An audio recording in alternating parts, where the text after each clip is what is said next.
Hey everybody, my name's Ryan. I'm with Ironclad Insight. I'm here with Eric, Robert, and Thomas, and today we're going to go over a couple things, including an event that Travis ran a couple weeks ago, the new caster that's for Infernals, Adepticon, and some of the stuff we're looking forward to, and then I really want to talk about the state of the meta.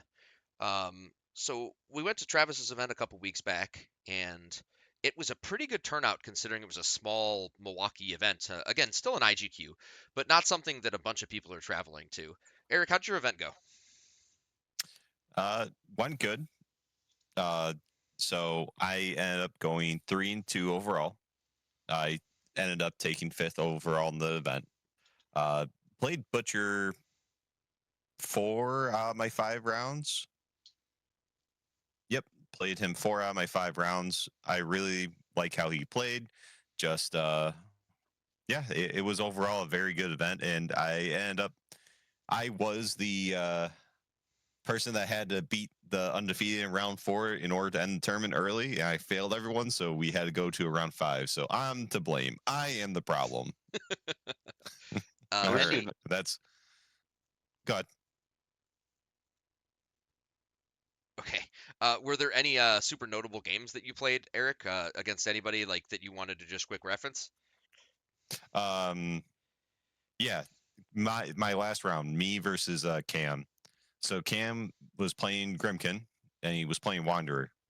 So Cam put his whole army like stack like right in the middle of the table within charge range with Butcher.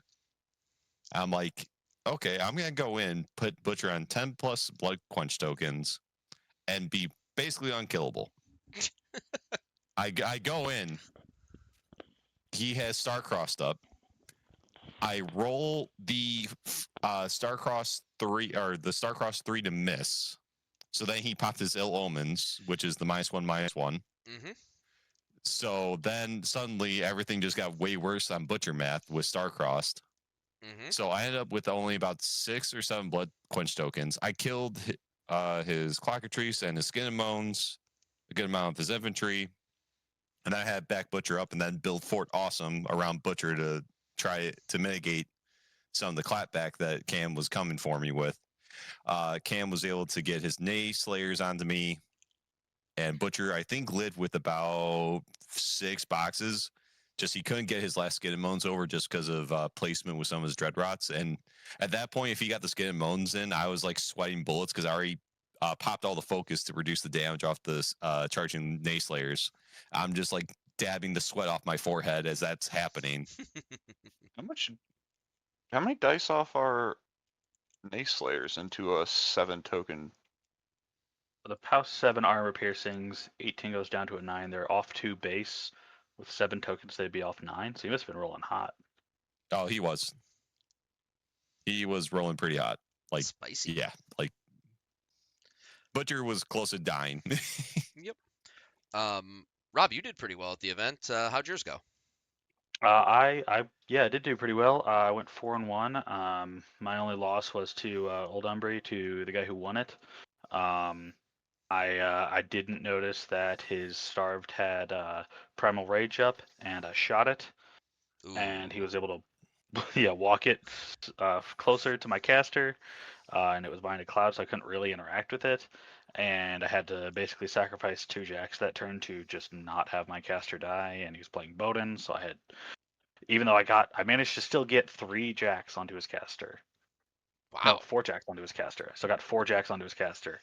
And I couldn't do any damage. Even like after, like, I couldn't even damage the models he transferred the hits to. Um, I was rolling really bad, and it was, yeah, That's that was unfortunate. not good. But the rest of the event was good. I dropped Huxley twice, no, 3 times, and I dropped Calder twice. Won both the Calder games, and 2 out of the 3 Huxley games. Um, Huxley is still really strong despite what he's lost. Losing Alexis to electrifying Jackhammer, and the Repo 5 going down to 3. So you gotta play him a little more precisely now, but he's still decent. I know his current win rate doesn't show that, but I still feel like he's in a good spot. So Nice. yeah, event went pretty good for me. Overall, I got 4th, I believe. So I believe you did. Thomas, how'd your event go, brother? It went terribly. Oh no. I ended up taking second at the event. I lost to a really good gentleman, if anybody remembers from a while back. Keith Christensen is playing the game again. Very nice guy. I haven't seen him in a lot of years. Um, but yeah, at the end of the end of 5 rounds, or at the end of 4 rounds, coming into the 5th round and playing against one of my worst matchups was not my absolute favorite thing, and I played not great. Um, and Keith was professional and played very well. My favorite game was probably into Mark Taylor, who some of you guys know out of the St. Louis meta. He's one of my favorite people. He's a great guy, and he played his double Phantasm Seraphel list into me. And unfortunately, the Longshank says I played Zadaroth, but I did play Agathon, and I left his Phantasm on, I believe, 4 boxes at the end of my top of 2. Um, he left it in range of Hermit to run and get there, and just did not have enough damage to get there. And the joke of the interaction was I did not move Orin over to give a reroll to the Griever Swarm unit that was going to go in at a dice damage shot into it with the CRA. And I was like, what am I going to do? Roll Snake Eyes? And proceeded to roll Snake Eyes, leaving it on like 4 boxes, which was very entertaining. For Mark, at least. For me, it was kind of sad at that point. But the entertaining interaction came, and Mark and I were laughing about it, was he sent his Phantasm in. It got to walk into my Colossal. Because, walk threading 11 inches seems super fair in this game. And proceeded to just go for 5 attacks into my Guardian at dice damage. And got 2 crits on it that I forced him to reroll, which was a lot of fun. It's really great when it's like, no, no armor pierce for you. Or no, I'm sorry, decap for you. Just reroll that. And he proceeded to not kill it, and then we had a really struggle bus game to get down to the end and end it. But again, Mark's a wonderful player, really good opponent, and I love playing against him. And also, Travis ran an absolutely great event, considering we had to start late due to some store issues, and he kept it flowing. Considering we had to do 5 rounds and we didn't start till almost 11, was terrifyingly scary. Anybody else thoughts on the events? There was a joke before we were let into the building that we were gonna build a garage from Lord of the Rings and just batter down the front door so we can start the event. There was conversations of this. Oh, God. I'm sorry, build a what? Grod. Okay. I heard garage. I did too, Thomas. Don't worry. You're not alone, brother. You're not alone. I was like, the Lord of the Rings had a garage? That's what I was thinking. I'm like, what movie were you watching? Yeah, it was the garage door into Mordor. The other thing I do want to shout out is the Indiana guys coming around, Mitch Kaiser and Anthony Gibbs. I think it was just the 2 of them, but a couple other guys have come up to some of our Chicago events. They are traveling far and wide to go to these events, and these guys are putting in a lot of effort. I give them absolute credit for making the trips and getting better at the game. The next thing I wanted to move into, we talked about at the beginning, was, and I'm super excited about this, is Vorgoroth was finally fully teased to the masses, and I have not been more erect in a while. Anybody want to jump on thoughts first? Phrasing? Those Phrasing? horrors go really far. Intentional really phrasing, Thomas. Not only that, they also, when they get summoned in, have full essence. That's crazy. Yes. Did one of them already do that, or is that a completely No, that is a completely Nope, new that's a thing, completely my new friend. rule. Mm-hmm. So, as the Infernals player, some of the cool interactions, I get to go on a fucking monologue here with their comments, basically, is the Alter the Deal, being able to make occultist units sacrificable, effectively, is beyond disgusting. To not have to just give up your insanely strong solos anymore, and to hem and haw through the turn of like, do I sacrifice Hermit or a Wretch? And that's obviously not the only decision, but that's one of the decisions that's hard. Master summoning the horrors in at maximum essence stat, as mentioned, is an incredibly strong ability to not have to worry about allocation in the mid game, which is something that when you're playing Zadaroth and Agathon, you do have to worry about. The weapons of this caster are, I honestly, in all the games I've played, I've never made an attack with this caster, so I have no idea. She's got a range 10 POW 13 magic gun and a 2-inch melee POW 13 staff with crit Shadowbind. Cool. I don't know a situation where I'm going to make an attack with this caster intentionally, other than you've somehow randomly made it into my backline. I think the gunshot is more relevant than the staff. Sure, but like if I'm shooting you, you can see me, and I'm scared because 15-15 camping very little feels bad, is what I'm going to say to you. That's fair. Are Well, with you Arcade, you can still camp a bit and cast your spells. It depends on the turn, and it depends what you're doing, brother. I have been using the Soulfire spam a lot more recently. It is very, very strong. Um, so Ryan, Also, how many games notably have you about the played weapons, since? this mhm, caster does not have dual attack. yes, does not have dual attack. It is. Thomas, what were Huh. you saying? I was wondering how many games you've played since it's been fully leaked. I have played 11 games of Infernals since the leak. I've played 7 games, including today, with Vorgoroth. That's the number I wanted. 7.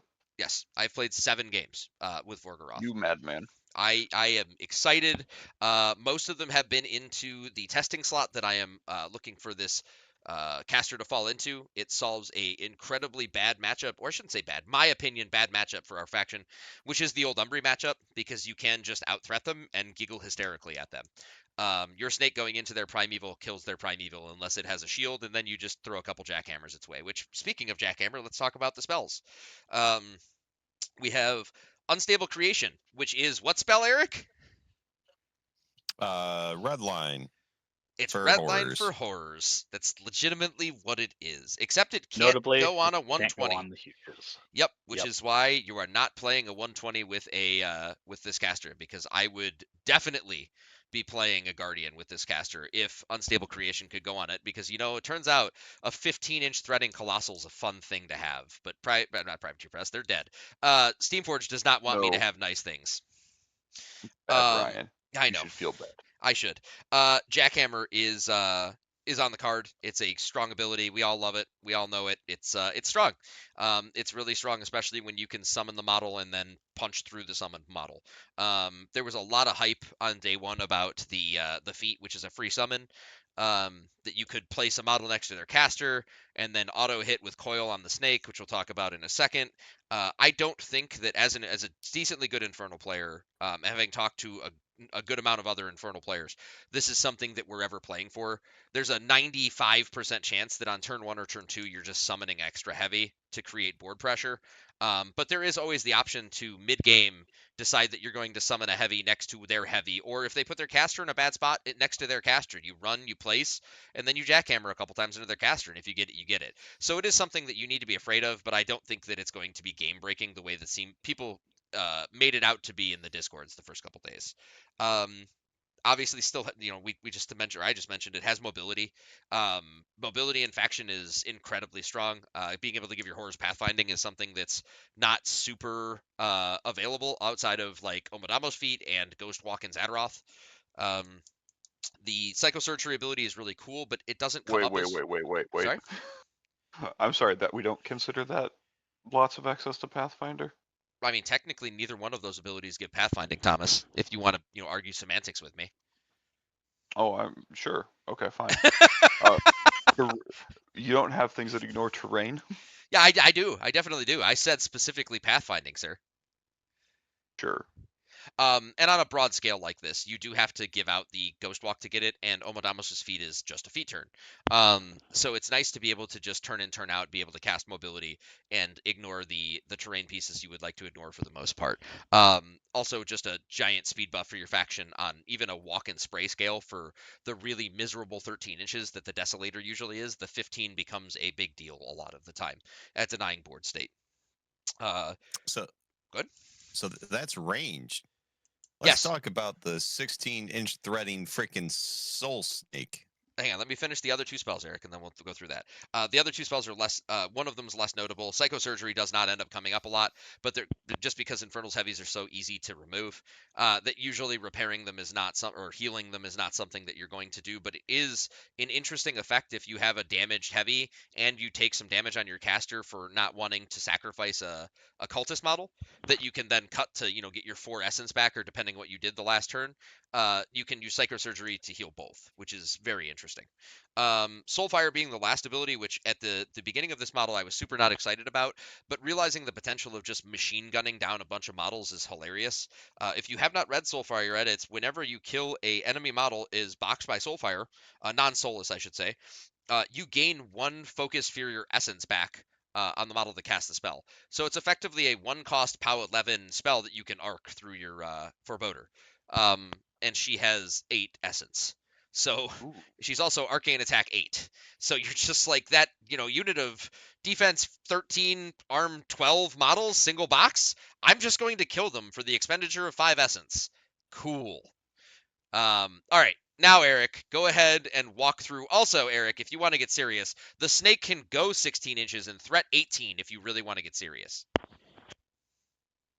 Yeah, that's again me being one of the guinea pigs. As soon as the rules got released for Vorgoroth, I was not very happy when I parked a Grand Champ like right at like an edge of a cloud.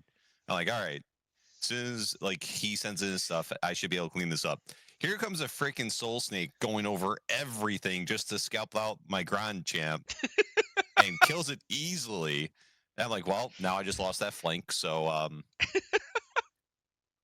didn't see that one coming. Turns out snakes threatening. So for the record, the 18 inches that people are concerned about is never going to be a problem for them threatening. I shouldn't say never, because never is a bad word. But is most likely not going to be a problem in real competitive play because the Infernal Gate is still, in my opinion, just not a playable model. So you're losing the 2 inches from that. So more consistently, it's going to be 16-inch threat snakes. Mobility plus expendable creation solves 2 of their issues: is that they're not fast enough and that they don't do enough damage. And it does solve those issues for them. The And snake it's has a POW 15 and then the POW 13 with coil initially, so it is low POW without expendable creation. Yep. But with expendable creation and the ability to get some debuffs out, like sprays from Desolators and Hermit armor debuff, you can definitely get that model punching up to its weight class, which is really, really nice. Especially with Jackhammer, which is something I've done a couple times and is very, very solid. Being able to get that model up the table. Obviously, you cannot mobility and then the Jackhammer through a model. You can. It just doesn't do anything extra for the threat extension. But having an expendable creation stake that can then, either charge and repo or just run up the table to engage something that you need a little bit more damage into, and just buy 2 Jackhammers and kill the model is very, very strong. There is an implication currently in the game, obviously, and people are upset about it. So I'm going to talk about it for a few seconds here. Is coil the rule that Rob just talked about? Coil is specifically worded so that for it's I believe 1 turn, correct, Rob? Correct, 1 turn. For 1 turn, all attacks made by this model auto hit. So if you hit with the coil, even Jackhammers bought for the model auto hit, which can be problematic. It does allow you to get a crazy amount of output out of that model in a truly dire situation where you get to charge with that model, boost to hit the lower power weapon, and you've been sprayed by a Desolator and you've been in Hermit Aura, which again I hope you're never doing this, but in that situation, this and unstable creation on top of it, that model's going in at a POW 21 auto hitting Jackhammer, which feels pretty bad. Don't do that. I don't think it's going to be as big an issue as people are making it out to be. I still do think that it is a poorly set up rule with Jackhammer. Without Jackhammer, I think it was fine. But with Jackhammer, I think that it's a poorly set up rule and that you should have to roll to hit. So maybe they'll fix it, maybe they won't. I'm going to use and abuse that rule while I have it because it's in the game. I hate you. Yeah, that's fair. Yep, it is quite strong. It is very strong. And it's, playing an underpowered faction like Infernals, we needed some more strength. Oh yeah, you totally underpowered. Totally underpowered. Has hey man, let's hey, see, the what's best. the rank No, win rate right now? Rob. The best Infernal player in the world switched off the faction. Okay. That's not Infernal's fault. I think it's just indicative that the power level is so bad that he couldn't function to play the faction. I know it I couldn't only say has it with a straight face. 63% win rate. Only a 63% win rate. All right. So all of us being from outside and around Chicago, Eric and I being very close to it, and Thomas and Rob and Travis being from a further suburb in Milwaukee, I failed to recognize Chicago as my parent. are going to Adepticon this year. We would love to see all of your beautiful faces there, and specifically for Ryan Schmidt, your not so beautiful face, but I still would love to see you. Um, in going to that Just event, calling him out there. I did just call him out. Fuck Ryan. Literally, I would like to. Um, but in going to that event, I'm super excited. Adepticon is always such a great time. We get such a good group of people coming out to play in it, and the ATC is never something to scoff at. Rob, what are you looking forward to at Adepticon, brother? So I'm excited. I'm playing in the doubles event with Thomas. We have a what we thought was degenerate pairing, but after hearing what some other people are playing, it's Tame. vanilla degenerate. But we're I still still think excited it's very about that. strong. It's fun. Yeah, Degenerate, just to be specific. it Or is. It's just just clarify. not as degenerate as some of the other pairings I've heard tossed around. But I'm playing in that, and then also on a team for the ATC with both Eric and Thomas here, as well as obviously two other people. Eric, would you like to say what our ATC name is? I think we settled on. I forget what the final draft was, but it was "We love committing war machine crimes." I think is what we settled on. Yep. Oh So we my came up with this God. when Crucible Guard first started to be, printable, and we're like, oh, that's gonna be sick. We can do like something Crucible Guard themed maybe. I don't think any of us are on Crucible Guard right now, but yeah, that's gonna be a really fun event. Normally, I would also be in the IGQ. However, this year is my wife's birthday, so I will not be participating in the IGQ. Uh, I do in fact like being married, so I'm gonna try and keep it that way. Fair and Yeah, it's gonna understandable. be really fun. Really fun playing in two effectively team events.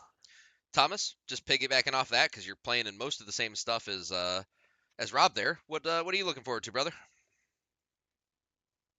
Sorry. Realized that I need to check and see if my artist finished the logo for the t-shirts, which I do have Ooh. for. So I'll Yes. figure that out later. Super excited for those T-shirts.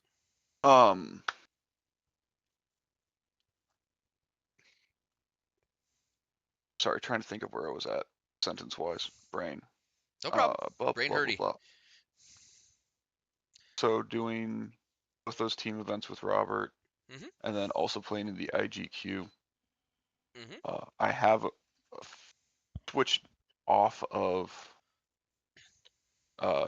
Old Umbry back to my one true love of Brian Bloods. You can't say one true love because I know that you're going to fall in love with Kithgard when they finally fully release. So let's not be coy here, Thomas. My one true love of Trolls. Fair. I'm good with this because you do love all the old trolls as well. So, Eric, what are you looking forward to at most at Adepticon, brother? I am looking forward to playing the 2v2 as well. Me and Ryan are on a team. We have not decided what degeneracy we are going to do, but it may or may not involve a couple 80 mils. We don't know yet. Keep in mind, everybody, that we did get it confirmed that you can only each play one of the 20 packages. Oh, so you can't bring double Big Pig? Damn Correct. it. That's what. Inside joke, folks at home. Me and Ryan played double Big Pig at a 2v2 event years ago. With Sorsha 2 for entertainment value, by the way. Double decapitation feat, because why not? Yep. So that's the inside joke there. But no, I'm looking forward to that. I'm looking forward to the ATC with Robert and Thomas and our other two teammates. Then I'm also playing the IGQ as well. And did we have a updated number and how many folks are in that? I think we hit the triple digit mark. I believe we did hit the triple digit mark. Last time I talked to Travis, I think we hit the triple digit. Yeah, that is going to be a slog. Yes, it is. 7 rounds. Yep. 5 rounds day 1, 2 rounds day 2. Yep. Have your energy drinks, have your IV bags ready. Bring your water, drink water. I am Please don't be dehydrated. I'm doing here. I'm doing a couple cool things for Adepticon this year. I live about in, and this is I'm going to out myself here. This is something that I've become known for, at least with this group of people, is I have a tendency to drive a little faster than you're supposed to. So it's usually about an hour and 20 to an hour and a half, depending who's driving, to get to Adepticon and or Robin Thomas's place. It takes me an hour and 5 minutes usually. If that's an indicative, that helps. Good. So I'm driving home pretty much every night, and I will drive there in the morning. If I need a place to stay, Thomas has been wonderful enough to oblige me in a place to stay, but I really like going home and sleeping in the same bed with my dogs. Or I do am the kennel with the dogs. I am looking forward most to obviously the generosity of the 2v2 sounds really fun. 7 rounds of an IGQ is terrifying for me, but luckily I think that I have more than qualified for IG this year, so I don't need to take it super seriously. Not that I'm not going to try. And then the team events, I have a wonderful little telltale for you guys. So I at the end of last year, Nate messaged me. You all know Nate, to say, "Hey, would you like to make a Midwest powerhouse team?" And I was like, you know what, Nate? Let's fucking do it. So here I am thinking that Nate's gonna like talk to Akers and maybe Spinball, Dan Hosnacki, myself, him, maybe Travis, as Travis somehow could gets to play in the fucking team event, which I don't know if he is or isn't. Something like that, right? Maybe Mark Taylor. He messages me and says, "Yeah, right now it's me and Mark. I'm grabbing you." And I was like, "Okay, sure."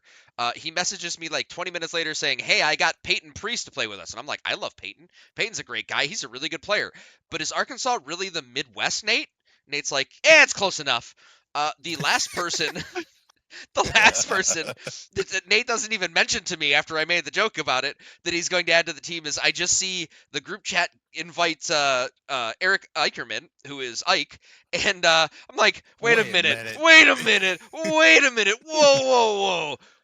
Eicherman lives in fucking San Diego. What are we doing here? This isn't Midwest. And Nate's like, he's a transplant. It's okay. He's part of us. I was like, all right, whatever. So all that talk for some stupidity. I was very excited to play with these guys because that is a decently good team that can be very good, very competitive. These are all good players that I consider WTCS players, and was very excited to play with all of these guys. These are some of my favorite people. Well, it comes 4 months later, we do the WTC selection, and luckily I was in the selection process. I got picked for Team 4. Chris decided to give me a chance. Thank you very much, Mr. Gunther. I'm much obliged to you. I'm very excited to get to go to Poland this year. But in doing that, I kind of assumed that most of the team events, because I've seen WTC players always play with their teams, that I was going to have to message Nate and say, "Hey, Nate, I think I'm going to have to go play with my WTC team." Well, a week after the team selection process had gone on, I'm living off the high and not paying attention to what's going on with team events and whatnot. And I was going to message Chris and say, "Hey, are we playing, Adepticon together?"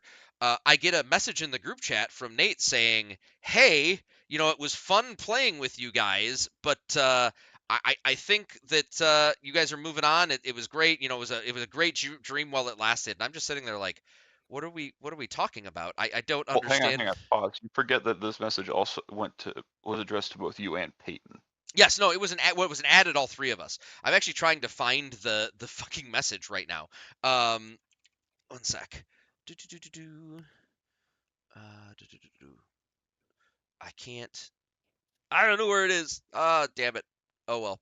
I can't find the message, but it added all three of us, and and basically just said, "Hey, it was fun while it lasted. Cool team. Mark and I are gonna try to find something else." I saw this message and was like, "Wait a minute, what's going on? I don't understand. Like, I don't have a team anymore.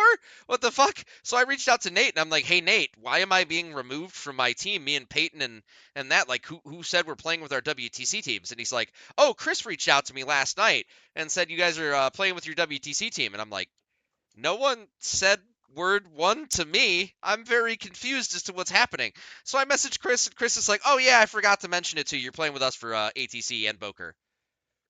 Oh, all right, I'm good with it. Fuck it, I guess.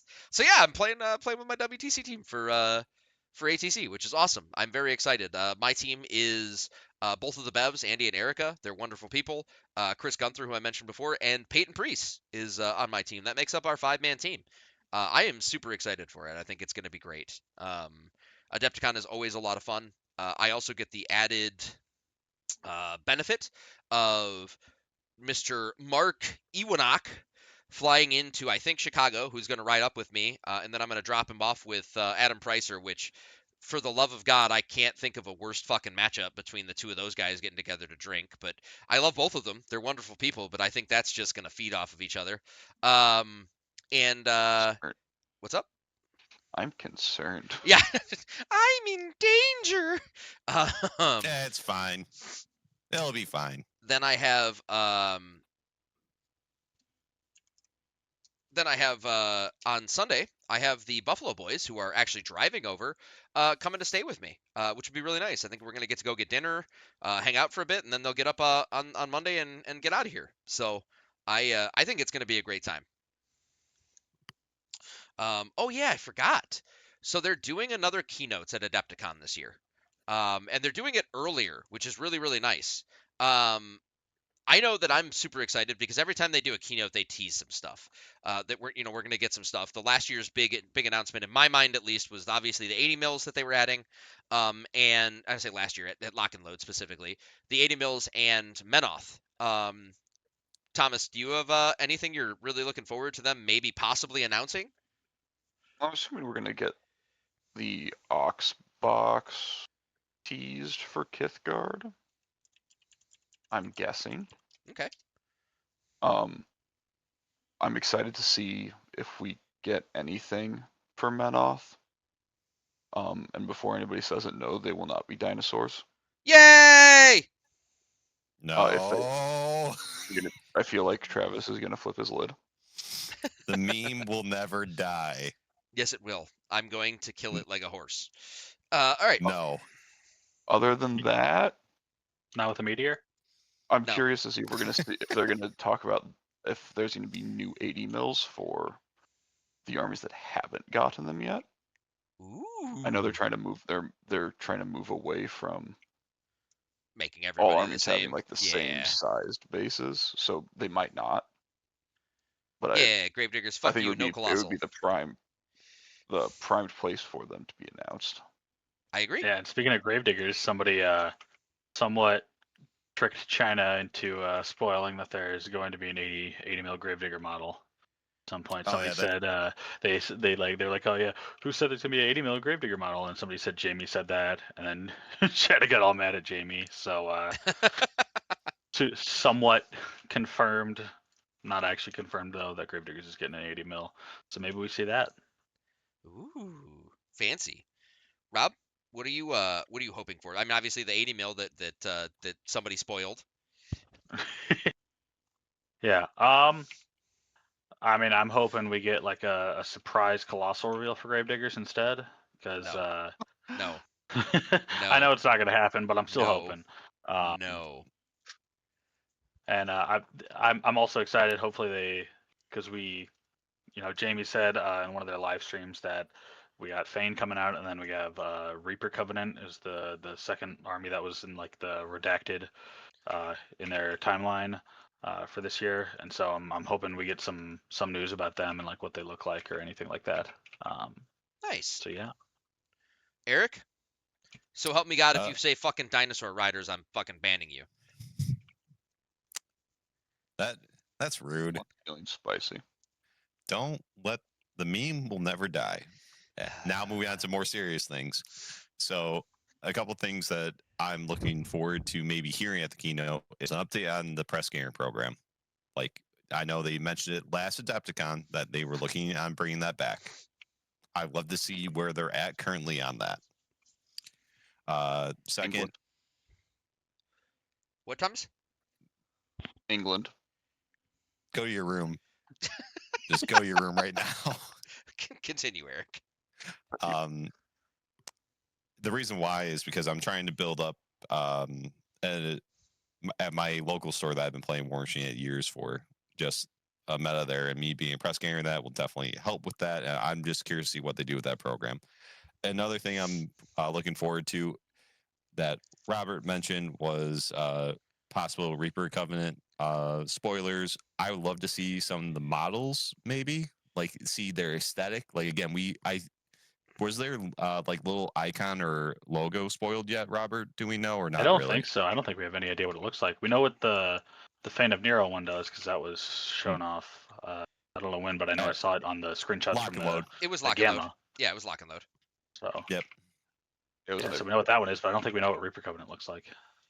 Yeah, that, and I'm also looking forward to the after the keynote, the Q&A. I always love those segments, and if folks had the opportunity to go to a keynote in the future, go.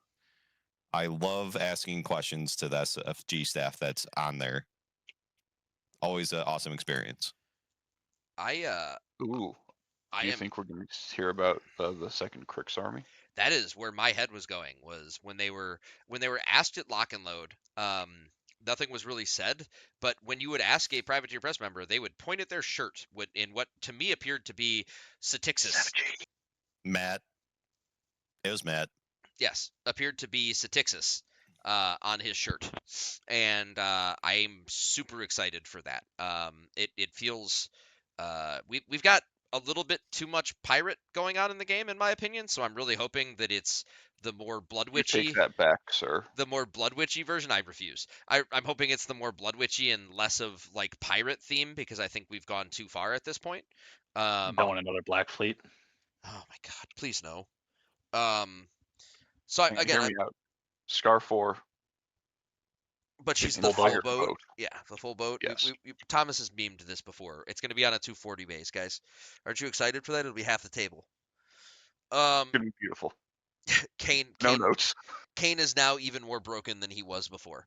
Oh no, she can't be shot because she's on a boat. She can't be shot because she's on a boat. I quit. That's just the role. I'm on a boat. So the last thing I wanted to I refuse to sing the song. The last thing I wanted to get to, guys, was the state of the game. Obviously, there's some choices that have been made. We made a video a while back where we talked about where we thought the factions were, and some of the casters and how good they were. And I have put my foot in my mouth and done a complete 180 on a lot of this stuff. I'm not going to go through and rank the factions again because I've learned my lesson that I will get eaten alive by people for doing that. But I will say that there are some standout casters. I think that everybody, go ahead and talk about one caster and we'll see what the consensus is. And then when you talk about your caster, don't just give me the caster. Give me an imbalanced model in the army as well, because it's not just the casters. There are some models that are a little overtuned in my mind. Eric, you want to start?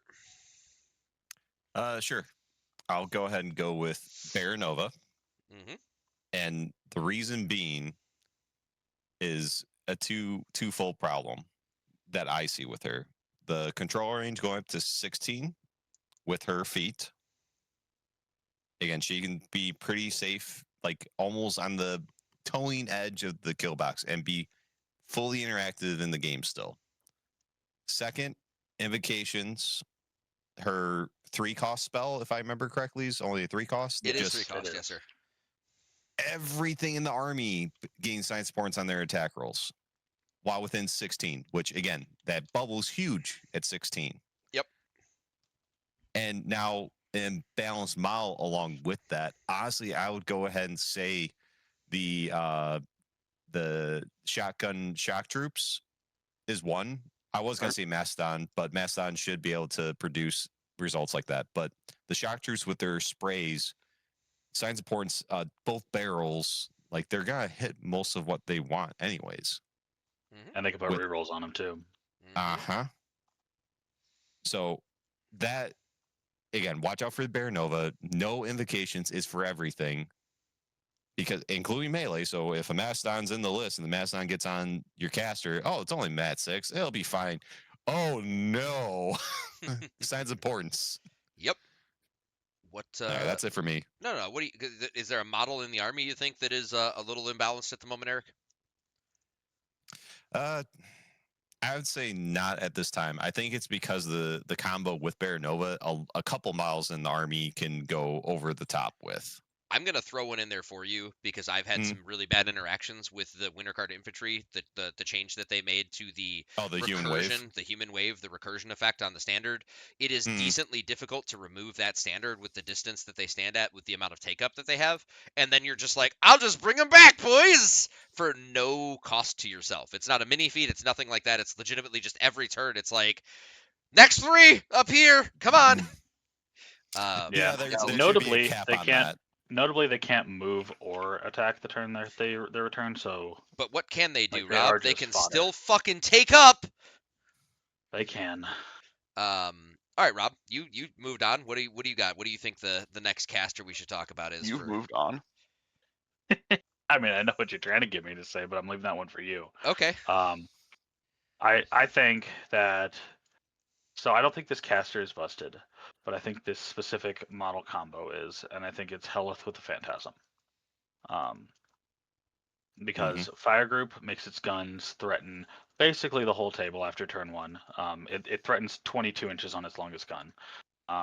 And with her Veil of Darkness, it's -5 range to be shot at.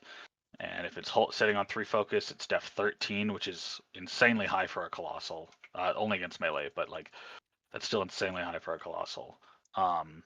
It has crit decap on its swords, so it's just if it does get that crit, your model's gone. It has so much utility with its gunshots, minus speed, minus def. I think one of them like removes stealth if it's hit as well. It just has so much utility and has such good damage output. They can give it a reroll. Yeah, I think it's incredibly strong, incredibly oppressive. One weakness is if you're able to remove the Phantasm, the list kind of falls apart. Yep.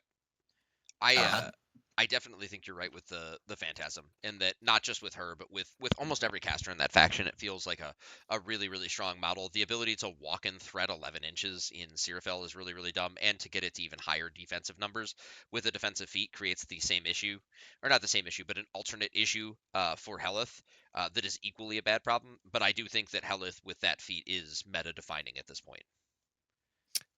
Yep. Yeah. So, Robert, with that shot type that you were talking about, on top of losing stealth, you also get a -2 def. Yep. Yeah. Yeah. Yeah. And then there's the -2 speed one as well, which is it's just it has so much utility. It's an incredibly good model. And it's not even just a gun platform. When it gets into melee, it kills what it gets to most of the time. Thomas, what do you think, brother? Kane has issues. I have a vehement hatred of that model. I also have a vehement hatred of Seraphil, but that's a different issue entirely. And we kind of already covered it. So you said Kane specifically, correct? Yes, him not boosting his entire army originally looks less problematic. Yep. Now playing into it, I think it's potentially more problematic. I think there's just so many good standalone models in that faction that Kane effectively is the boogeyman. And I have to say the name, obviously Brandon Owens is the boogeyman with Kane at the moment. Obviously there's plenty of other good players with it, but he has proved to be the test for at least myself. As far as like a broken model with that, what do you think? Or broken, imbalanced model, Thomas? What do you lean in towards with that faction? There are a lot. So I mean, the interesting thing is, him he has options in both Storm Legion and Gravediggers, but I think Gravediggers is the bigger issue. Mhm. So I'm leaning toward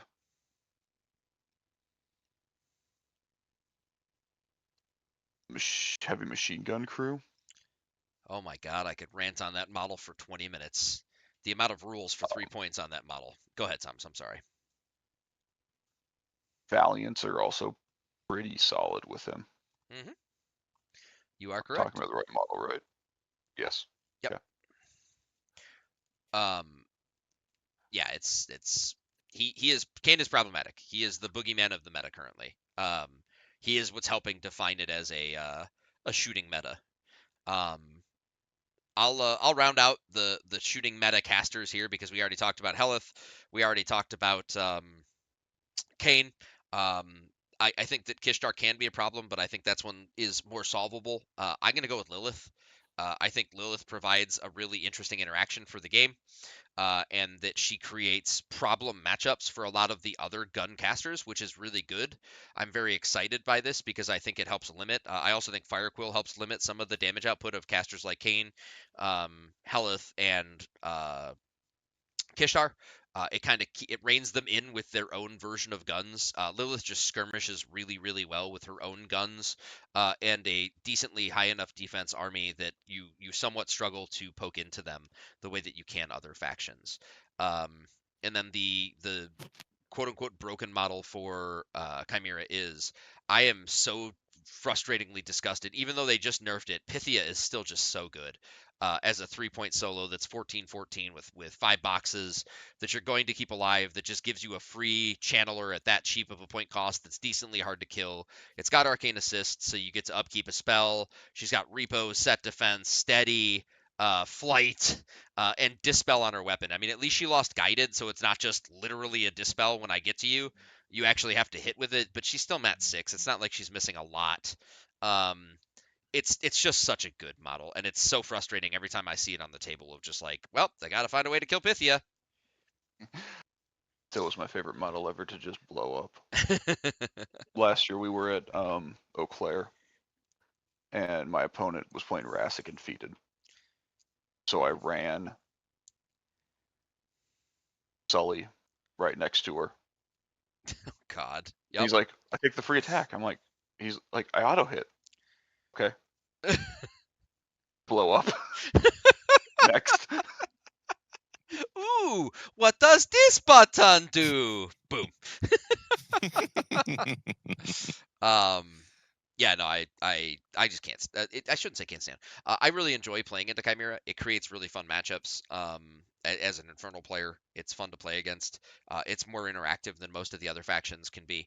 When you're playing in a meta at a higher level and you just see Sakura playing her armor brick, or Boris playing a straight gun line, Helith and Seraphil playing gun lines and canes and fire quills. It's refreshing to see a caster that actually skirmishes and does things that aren't just like, I'm gonna shoot all your models off the table when you can't do anything.